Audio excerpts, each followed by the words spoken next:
Okay အားလုံးပဲမင်္ဂလာပါကျွန်တော်တို့ COVID S ကနေပြန်လည်ကြိုဆိုလိုက်ပါတယ်ဒီနေ့ကျွန်တော်သင်ပေးမယ့်သင်ခန်းစာလေးကတော့ကျွန်တော်တို့ paragraph tag ရယ်ကျွန်တော် horizontal line ရယ် single line block ရယ်အဲ့တော့ကျွန်တော်သင်ပေးသွားမှာဖြစ်ပါတယ်ပြီးတော့ကျွန်တော်ဒီထက်ပို့ပြီးတော့ကျွန်တော်နောက်ထပ်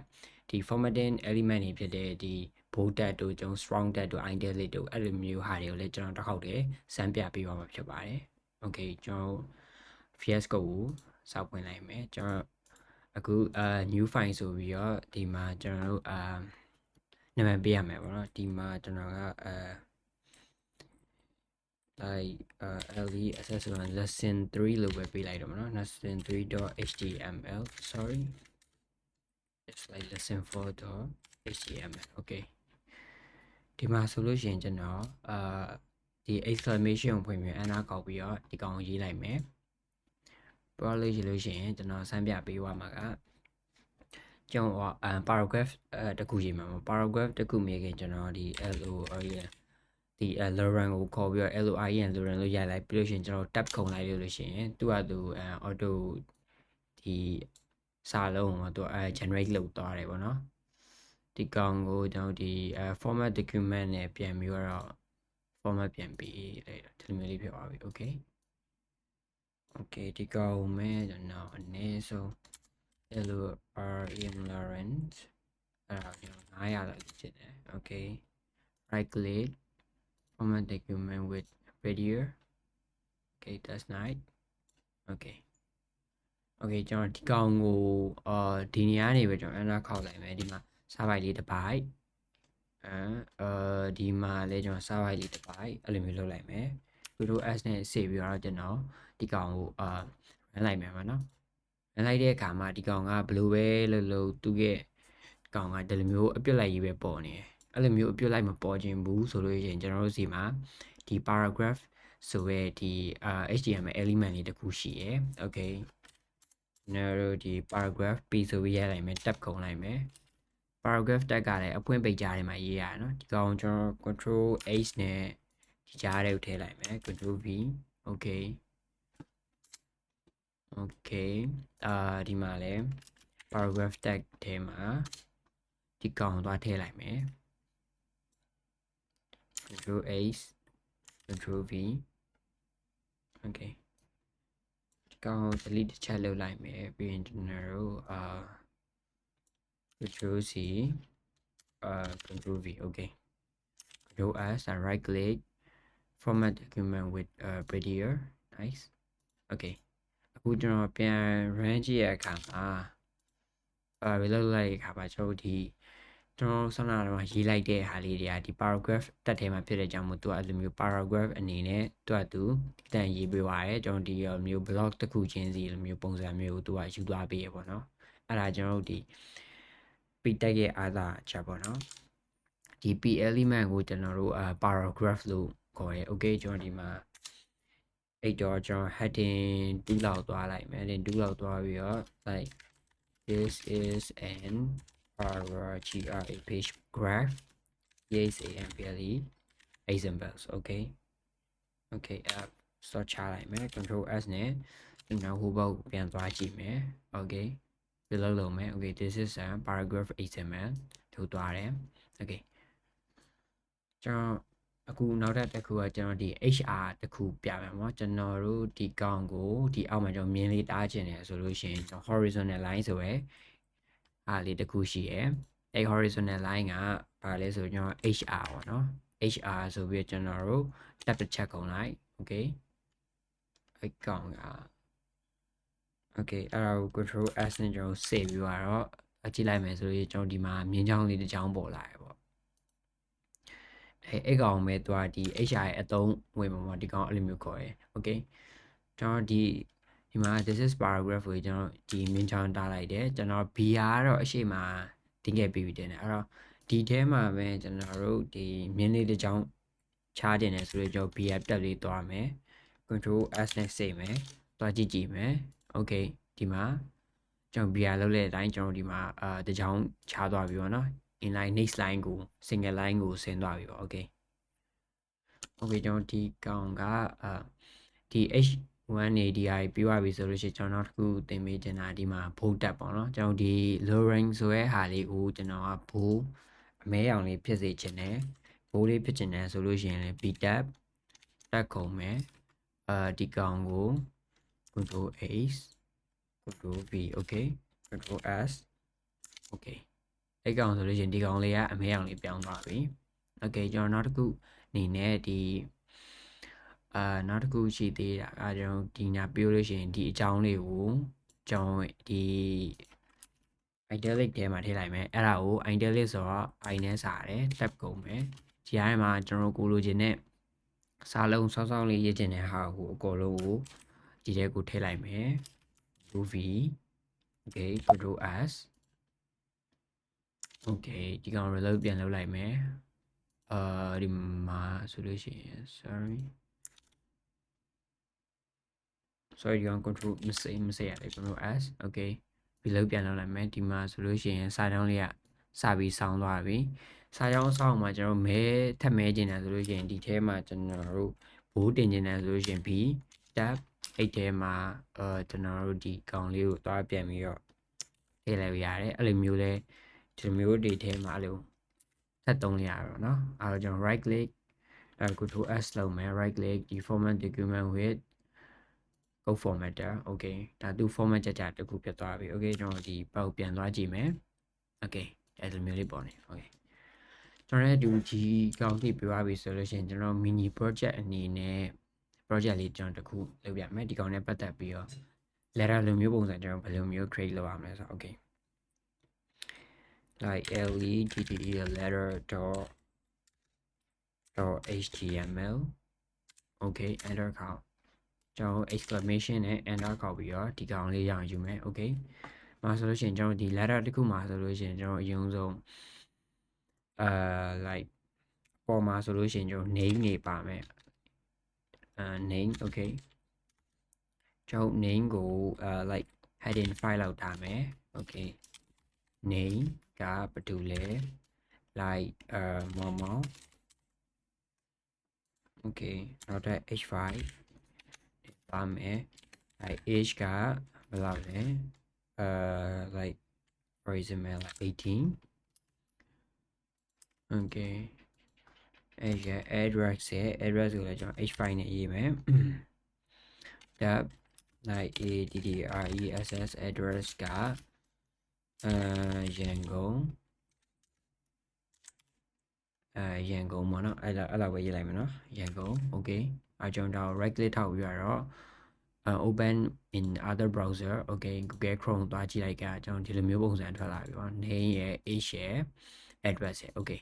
ကျွန်တော်ပြောလို့ရှိရင်ဒီမှာလိုက်ပြီးတော့မြင်းချောင်းလေးတစ်ခုထားကြည့်အောင်ပေါ့မြင်းချောင်းဆိုတော့ကျွန်တော်စတင်မိခဲ့တဲ့မြင်းလေး horizontal line hr okay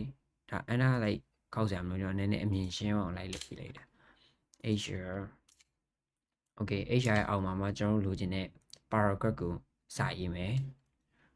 okay paragraph ကိုစာရေးမယ်ဆိုလို့ရှိရင်ကျွန်တော်like lo paragraph ဆိုတော့ p tab ထဲမှာ lo orion lorraine တက်ခုံလိုက် okay တက်ခုံပြီးလို့ရှိရင်စာကြောင်းအရင်ရှိနေတယ်အဲ့တော့ကျွန်တော်တို့ဒီကောင်နဲ့ sorry like okay formatting okay ဒီပုံစံလေးရပြီကျွန်တော်ဟိုဘက် chat သွားပြန်ကြည့်မယ်ဘယ်လိုပုံစံလေးဖြစ်သွားပြီလဲဆိုဒီပုံစံလေးဖြစ်သွားပြီစာကြောင်းရေးအတွက်အနေသေးရယ်ဒါလေးကိုပဲ copy ကူးပြီးတော့ရော enter okay ဘလို့ tab ကျွန်တော်ပုံစံလေးကတော့ဒီပုံစံလေးဖြစ်သွားပြီပေါ့နော်အဆင်ပြေနေပြီဆိုလို့ရှိရင်ကျွန်တော်နောက်ထပ်ဒီ paragraph လေးတစ်ခုကိုနောက်ထပ်တစ်ခုထည့်မယ် okay တက်တယ်မယ်ကျွန်တော်ဒီစာသားလေးကိုဘိုးထည့်ကျင်တယ်ပေါ့နော်ဒီမှာဆိုလို့ရှိရင် enter ပြီးသွားလို့ရှိရင်ကျွန်တော်တို့ဒီတက်ခုံပြီးတော့ဒီမှာ bold tab နဲ့dear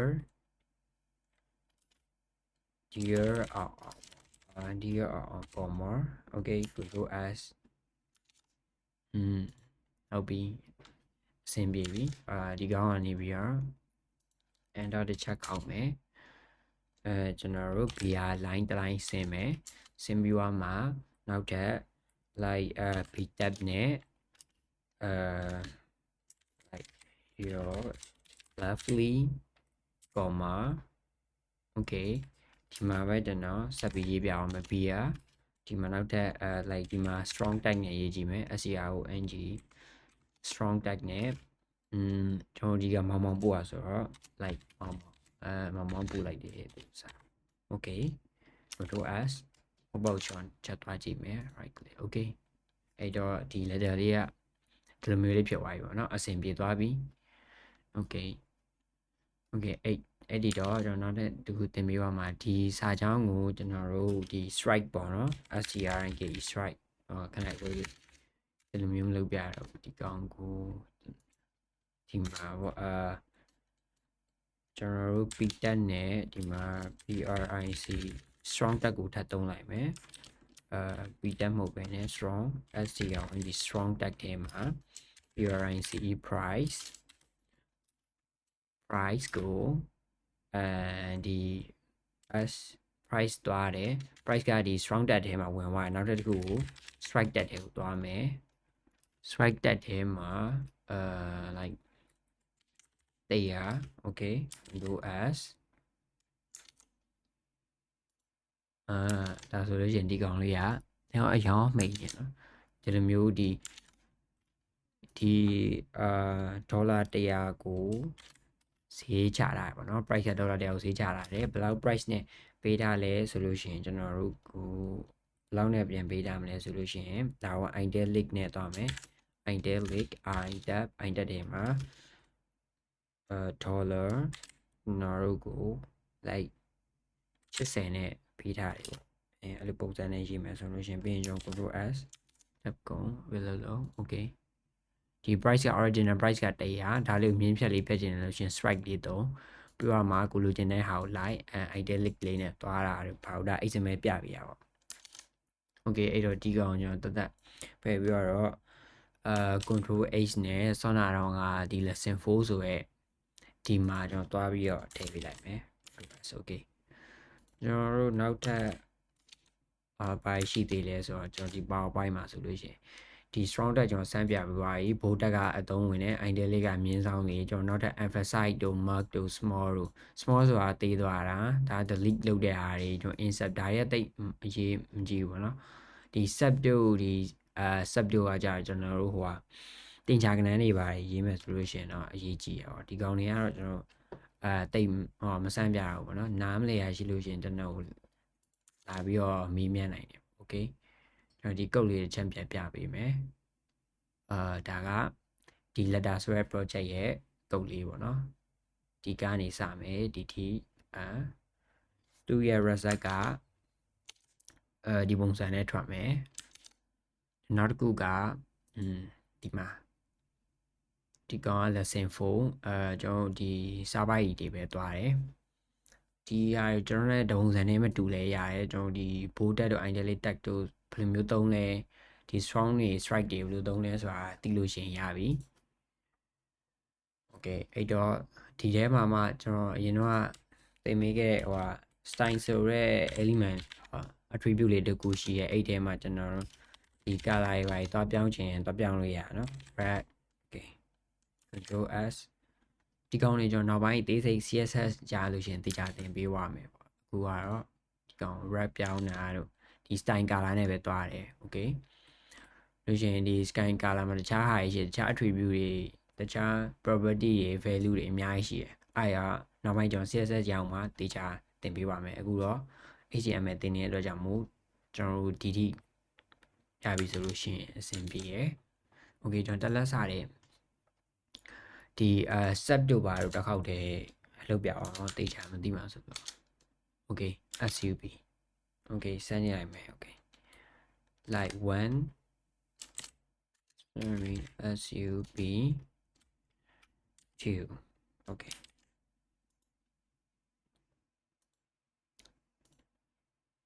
okay ဒါက1ရဲ့အောက်မှာသွားပြီးတော့ကြာရပေါ့နော်အဲ့ဒါရှိမယ်ဒါသူ့အောက်မှာသွားတဲ့ဟာရဲ့အပေါ်မှာတင်တဲ့ဟာက1 SUB တင်တယ်no sorry SUB မဟုတ်ဟုတ်ပါတယ် SUB ပါပဲ SUB ကိုကျွန်တော်တူးပြန်ထားလိုက်မယ်ဒီကောင်က